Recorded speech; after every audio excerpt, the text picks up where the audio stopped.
Hello everyone, this is doctor Balakrishna, consultant ophthalmologist. చాలామంది cataract surgery చేసుకునేటప్పుడు కంటిలో ఏ టైప్ ఆఫ్ లెన్స్ వేసుకుంటే బాగుంటుంది అని అడుగుతుంటారు. ఇప్పుడు మనం డిఫరెంట్ టైప్స్ ఆఫ్ లెన్స్ గురించి తెలుసుకుందాం. 1. మోనోఫోకల్ లెన్స్లో దూరం చూపు చాలా బాగా ఉంటుంది.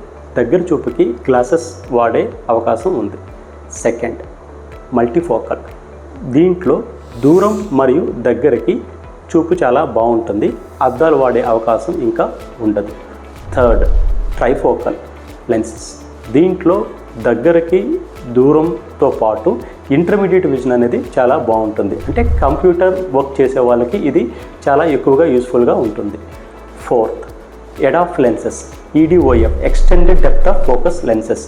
వీటిలో దూరం చూపుతో పాటు near to intermediate distance vision అనేది చాలా బాగుంటుంది. దీంట్లో నైట్ విజన్ చాలా బాగుంటుంది కాబట్టి నైట్ టైం డ్రైవ్ చేసే వాళ్ళకి, గేమ్స్ ఆడే వాళ్ళకి, టీవీ ఎక్కువ చూసేవాళ్ళు మరియు ఎవరికైనా రెటినా ప్రాబ్లం ఉండే వాళ్ళలో ఈ లెన్స్ చాలా యూస్ఫుల్గా ఉంటుంది. Thank you.